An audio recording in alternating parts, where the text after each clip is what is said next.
Hello dear students, कैसे हो। मैं प्रेमजीत मिश्रा, मेरे यूट्यूब चैनल फिजिक्स विद प्रेम में आपका स्वागत करता हूँ। तो सबसे पहले जिन जिन लोगों ने मेरे चैनल को सब्सक्राइब किया उनके लिए thank you so much to all of you. आपके प्यार से वैसे मेरा चैनल जो है अच्छा सा ग्रोथ कर रहा है, मेरे चैनल का सब्सक्राइब्स वैसे बढ़ रहा है। और जिन जिन लोगों ने चैनल को सब्सक्राइब नहीं किया उनके लिए बस इतना कहना चाहूँगा, अगर आप मेरे चैनल में नए हो, मेरा चैनल अच्छा लग रहा है, वीडियो का कंटेंट अच्छा है, तो प्लीज़ मेरे चैनल को लाइक शेयर सब्सक्राइब करें अपने दोस्तों के साथ। और जब सब्सक्राइब करते हैं तो बाजू वाले बेल आइकन को जरूर दबा दिए, तभी मैं ताकि मैं जब भी नए नए वीडियोस डालूँ मेरे को आपको मैं नोटिफिकेशन सबसे पहले मिले और कोई भी वीडियोस मिस ना हो। तो चलिए शुरू करते हैं आज की क्लास के टॉपिक। आज की क्लास के टॉपिक जो है करंट इलेक्ट्रिसिटी का एक सब टॉपिक है, दैट इज मैंने कल पढ़ाया था grouping of cells. Grouping of cells में मैंने सीरीज एंड पैरेलल कॉम्बिनेशन का पढ़ाया था सेल्स का। आज का मैं पढ़ाऊंगा एक उसका एक छोटा सा टॉपिक रह गया था, वीडियो बड़ा होने के कारण मैं इसको पिछले क्लास में नहीं दिया था, लेकिन आज की क्लास में मैं दूंगा उसको। उसका नाम है मिक्स्ड ग्रुपिंग ऑफ सेल्स। मतलब सेल का जो है सीरीज एंड पैरेलल कॉम्बिनेशन तो हमने पढ़ा, लेकिन मिक्स्ड ग्रुपिंग क्या होता है बेसिकली। तो मिक्स्ड ग्रुपिंग क्या होता है बेसिकली, सेल का जो मिक्स्ड ग्रुपिंग होता है ना, उसको हम बोलते हैं, देखो एक सेल का मिक्स्ड ग्रुपिंग क्या है, देखो मैं बता रहा हूँ, ठीक है। पहला चीज क्या है, देखो मिक्स्ड ग्रुपिंग मतलब the combination of series and parallel both.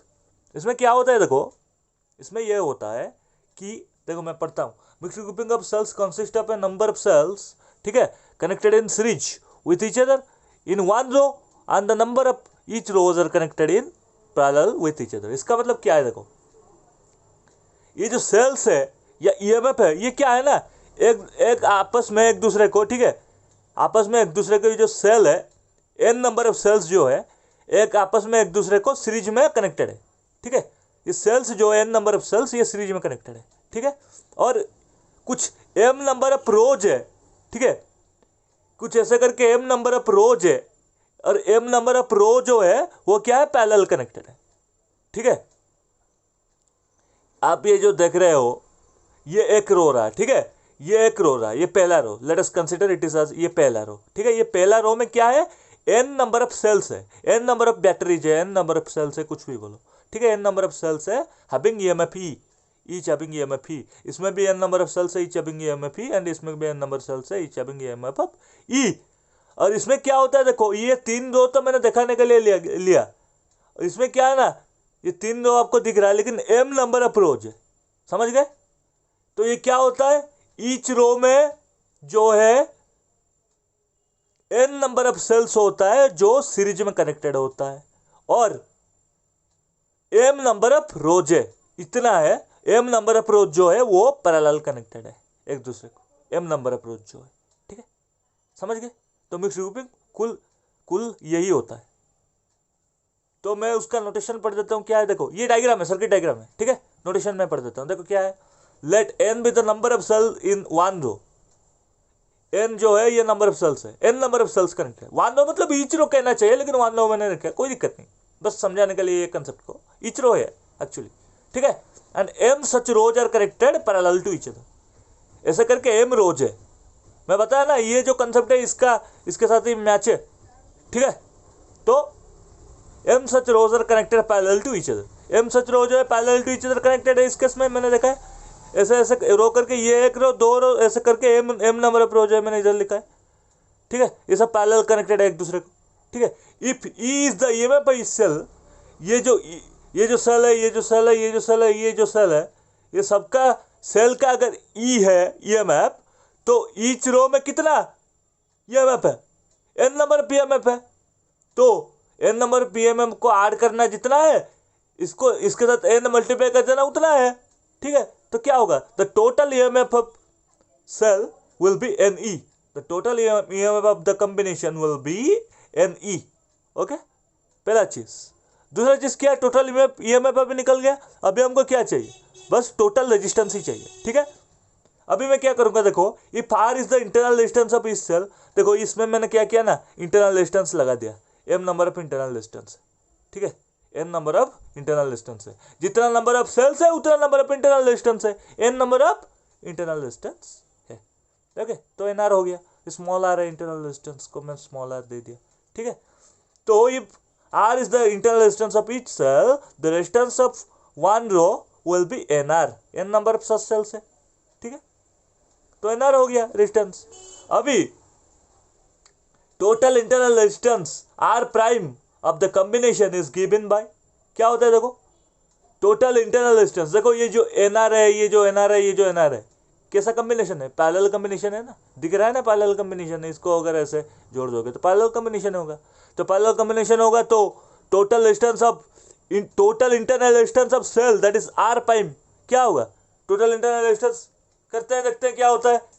Parallel combination में क्या होगा? 1/r prime, 1/r prime will be 1/n into small R plus 1/n into small R up to ऐसे करके m टाइम्स है, ठीक है, अप टू ऐसे करके m टाइम्स है, ठीक है। तो दैट इंप्लाइज 1/r प्राइम क्या होगा? कोई किसी को हम m टाइम्स ऐड करेंगे, मतलब उसका मतलब क्या है? m मल्टीप्लाई कर रहे हैं तो क्या होगा? 1 के साथ m मल्टीप्लाई करेंगे तो m हो जाएगा न्यूमरेटर में, तो m अपन डिनोमिनेटर में क्या होगा? n into small R. सीधी बात, आगे चले।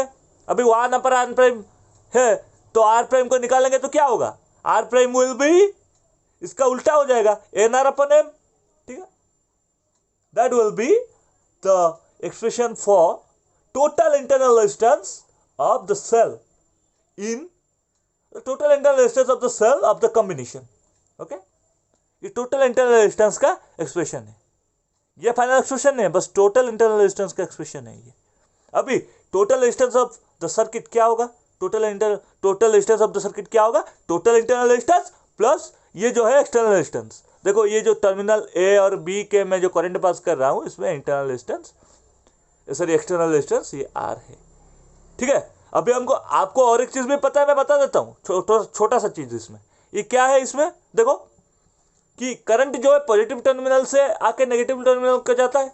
तो देखो ये करंट क्या है? पॉजिटिव टर्मिनल से आया ऐसे करके, इसमें पॉजिटिव टर्मिनल से आया ऐसे, इसमें पॉजिटिव टर्मिनल से आया ऐसे, ये पॉइंट पे मिला, ठीक है। ये पॉइंट पे मिलके ऐसे जा रहा है करंट इस डायरेक्शन में, ऐसे गया, ये रजिस्टर एक्सटर्नल रेजिस्टेंस के थ्रू गया, ठीक है, ऐसे गया जाके कुछ इस डायरेक्शन में बी पॉइंट तक गया, ठीक है। बी पॉइंट से क्या हुआ? करंट नेगेटिव टर्मिनल को जाएगा कुछ इस तरह से, कैसे जाएगा? इस डायरेक्शन में, इस डायरेक्शन में और इस डायरेक्शन में गया। तो ये हो गया फुल करंट का पाथ, ठीक है। अभी जो total resistance of the circuit ये क्या होगा? ये जो external resistance plus total internal resistance का समेशन, तो क्या होगा? External R plus R prime. Okay, तो आर से आर वैसे ही है नॉर्मल, ठीक है, आर को आर वैसे ही है नॉर्मल, प्लस आर प्राइम के बदले में मैंने क्या लिखा था? N into small R upon M, तो कुछ इस तरह के लिख देंगे, N into small R upon M. ये हो गया that is total resistance of the circuit. ये एक इंपॉर्टेंट चीज है, ठीक है, total resistance of the circuit, ठीक है। ये निकल गया total resistance R plus N into small R upon M. Okay, अभी करंट निकालेंगे। क्या है करंट का फॉर्मूला? क्या है? आई इक्वल टू इस केस में total EMF upon total internal resistance, sorry total EMF upon total resistance. तो क्या होगा? आई को निकालेंगे, I equal to total EMF. Total EMF क्या वैल्यू क्या है? इधर में लिखा है total EMF N E two capital E, इधर लिख लिया। अपन डिनोमिनेटर में जाएंगे, डिनोमिनेटर में क्या होगा? Total resistance of the combination, total resistance of the circuit of the combination क्या है? R capital R plus N into small R upon M, वही लिखा capital R plus N into small R upon M. अभी इसको थोड़ा सा simplify कर देंगे, क्या होगा? I current equal to N into capital E, अपन सिंप्लीफाई कर देंगे, क्या होगा? एम एलसीएम ले लेंगे, एलसीएम हो गया तो M into capital R plus N into small R upon M, ठीक है, ये एन है, हाँ ठीक है, अपन एम। अभी क्या होगा? ये एम जो है ये ऊपर चला जाएगा, तो M N into E upon M R plus N R, कुछ इस तरह का हो जाएगा, ठीक है। अभी ये जो एम एन जो है, ये जो एम एन जो है उसको कुछ मैं इस तरह से लिखूंगा, कैपिटल है, ठीक है। ये जो एम एन जो है, देखो इसको मैं स्क्वायर ब्रैकेट में पहले रख रहा हूं, ये भी एक्सप्रेशन है, ये भी एक्सप्रेशन है, लेकिन इसको मैं सिंपली करना चाहता हूं थोड़ा सा मेरे को इजी हो, इसलिए तो मैं जो ये इधर में क्या कर रहा, इधर में मैं जो है ये कर रहा हूं कि ये जो small sorry capital N equal to small M into small N, इसका मतलब क्या है? देखो where capital N equal to M into N equal to total number of cells, ठीक है। इस इधर में मैं टोटल नंबर ऑफ सेल्स दिखा रहा हूं, ठीक है। टोटल नंबर ऑफ सेल्स के लिए मैंने एन ले लिया into capital E as it is है divided by M R plus N R, कुछ इस तरह का है। That is the current flowing through the mixed grouping of cells. Okay, अभी देखो ये कॉम्बिनेशन कब यूजफुल होगा? ये तो करंट का ये हो गया, लेकिन ये कॉम्बिनेशन यूजफुल कब होगा? कौन सा केस ये आएगा? देखो, the combination is most useful when it sends maximum current through this external resistance. ये एक्सटर्नल रेजिस्टेंस के थ्रू जब मैक्सिमम करंट पास करेगा तो ये कॉम्बिनेशन यूजफुल होगा ना, नहीं तो बेकार है। तो जब मैक्सिमम करंट पास करेगा तो क्या होगा? देखो, जब कोई भी चीज मैक्सिमम होता है, देखो जब मान लो मैं एक फ्रैक्शन लेता हूँ, late us say a equal to numerator upon denominator, ठीक है, कुछ इस तरह का है।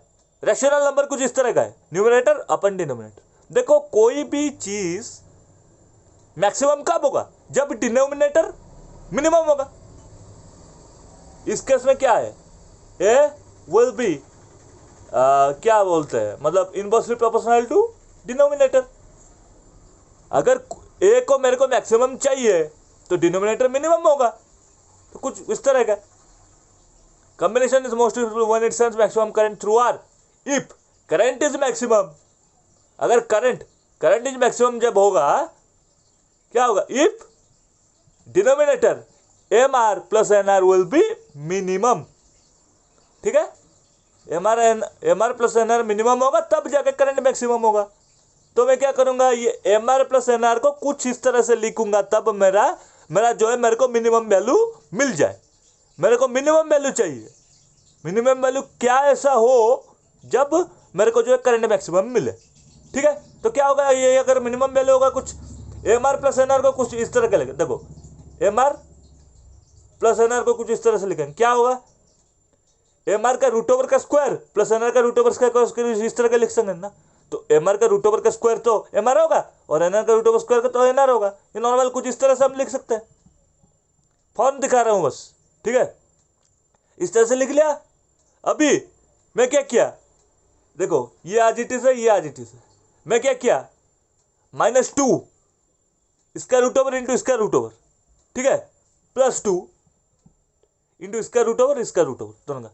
मैं बता रहा हूं आपको मैं क्या किया। देखो, मेरे पास लेट अस से स्मॉल इधर में दिखा रहा हूं, ठीक है, late us say a plus B है, ठीक है, a प्लस बी है इस केस में। अभी मैं क्या कर रहा हूं, रूट a का स्क्वायर कर रहा हूं प्लस रूट b का स्क्वायर कर रहा हूं। आपको अगर समझिए कोई दिक्कत नहीं। अभी मैं क्या किया, इसको थोड़ा सा मॉडिफाई किया, क्या किया, रूट a का स्क्वायर प्लस रूट b का स्क्वायर आज इट इज है। मैं क्या किया अभी, -2 root a root b +2 root a root b। -2 add किया, मतलब मैं जो माइनस किया, मतलब एक मेरे को ऐड भी करना पड़ेगा इसको न्यूट्रलाइज करने के लिए। तो मैं कुछ इस तरह से किया हूं।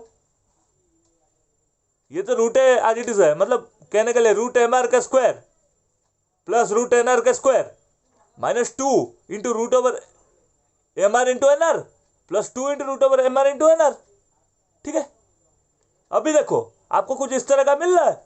ये वाला फॉर्मेट क्या है, A square plus B square -2ab, ये जो है क्या है, root a minus root b का होल स्क्वायर। कुछ इस तरह का फॉर्मेट मिल रहा है, +2 रूट a रूट b, कुछ इस तरह का फॉर्मेट मिल रहा है, ठीक है ना।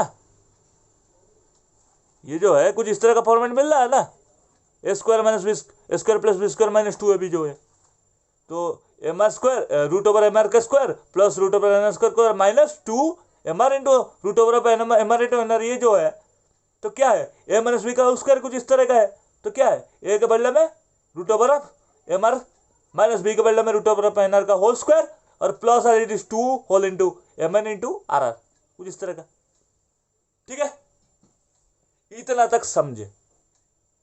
अभी अगर ये M R plus N R को मिनिमम चाहिए, इसको अगर मिनिमम चाहिए, ये कुछ इस तरह का ये है, M R plus N R कुछ इस तरह का अभी तक आया ना, ठीक है। तो इसमें ये क्या होगा, हमको कोई ना कोई वैल्यू चाहिए, इसमें ऐड करो सब्ट्रैक्ट करो, कोई तो कुछ फर्क नहीं पड़ेगा। इसको 0 कर दोगे तो टोटल 0 हो जाएगा। मान लो तुम इसको अगर 0 कर रहे हो, 2 root over of M N into R R, इसको अगर इसमें से कोई भी चीज़ तुम 0 कर रहे हो, फायदा क्या है, ये तो सब 0 हो जाएगा, कोई फायदा ही नहीं है। कोई फायदा ही नहीं है भाई, सब जीरो हो जाएगा, क्या फायदा है। आर इक्वल टू जीरो है तो ये मैक्सिमम थोड़ी होगा, सॉरी ये मिनिमम थोड़ी होगा। आर जो है जीरो है ये मिनिमम थोड़ी होगा, लेकिन मेरे को पूरा मिनिमम वैल्यू चाहिए। मिनिमम वैल्यू चाहने के लिए मैं क्या करूंगा, ये टर्म को जो है मतलब ये इसका स्क्वायर जो है मान लो इसको मिनिमम कर लिया, ठीक है, इसका स्क्वायर जो है इसको मिनिमम कर लिया, मिनिमम कर लिया तो इसका स्क्वायर इक्वल टू जीरो, इसका स्क्वायर इक्वल टू मतलब ए का स्क्वायर इक्वल टू जीरो, मतलब ए भी जीरो है। देखो कैसे है, ए का square equal to zero, A into A equal to zero, A के इधर कट मतलब जीरो के नीचे ले आया तो क्या ए इक्वल टू जीरो हो गया। ए का स्क्वायर जीरो मतलब ए भी जीरो है, सीधी बात है, नॉर्मल कहने के लिए बोल रहा हूँ। ए का स्क्वायर जीरो मतलब है, इसका स्क्वायर जीरो है मतलब ये भी जीरो है। Root over of M R minus root over of N R equal to zero, ठीक है। अभी ये माइनस को राइट हैंड साइड ले आया तो क्या होगा, root over of M R equal to root over of N R, ठीक है। दोनों को स्क्वायर कर लिया, स्क्वायरिंग बोथ द साइड्स, इसमें जो है स्क्वायरिंग बोथ साइड्स, दोनों का स्क्वायर ले लिया तो क्या होगा, M R equal to N R. अभी आर के वैल्यू में निकाल सकता हूं ना, R equal to N into R upon M, ठीक है। ये आर जो है दैट इज एक्सटर्नल रेजिस्टेंस, ठीक है। तो मैं अगर करंट मैक्सिमम पाना चाहता हूं तो मेरे को क्या करना पड़ेगा, R equal to N into small R upon M, कुछ इस तरह का करना पड़ेगा। इसका मतलब क्या है, देखो ये जो है ये वही है सेम चीज, एन आर अपन एम, इधर में भी एन आर अपन एम। इससे क्या पता चलता है, इससे ये पता चलता है कि R prime equal to R. तो इसका मतलब क्या है, मेरे को एक्सटर्नल रेजिस्टेंस को जो है इक्वल करना पड़ेगा किसके साथ, टोटल इंटरनल रेजिस्टेंस के साथ, सीधी बात है। तो मैं क्या लिखा इधर में, the mixed combination is most useful if the cells are arranged in such a manner that the external resistance of the cell is equal to the total internal resistance of the combination. Okay, अगर मैं ये cell का external resistance का value अगर total internal resistance के साथ equal होगा तब जाके मैं मैक्सिमम करंट पा सकता हूं ये एक्सटर्नल रेजिस्टेंस के तरफ, ठीक है। यही मिक्स्ड ग्रुपिंग ऑफ सेल का कॉम्बिनेशन मतलब कंसेप्ट है, और कंसेप्ट में ये आपको कुछ इस तरह का मिलेगा फाइनली, ठीक है। आशा करता हूँ वीडियो अच्छा लगा, और अगर वीडियो अच्छा लगा तो प्लीज़ मेरे चैनल को लाइक शेयर सब्सक्राइब करें और बाजू वाले बेल आइकन को जरूर दबा दें, ताकि मैं जब भी नई नई वीडियो चलो मैं नोटिफिकेशन सबसे पहले मिले और कोई भी वीडियोस मिस ना हो। तो चलिए मिलते हैं नेक्स्ट क्लास में कुछ नए चैप्टर के साथ या फिर कोई नई टॉपिक के साथ। तो तब तक के लिए bye, have a nice day, thank you.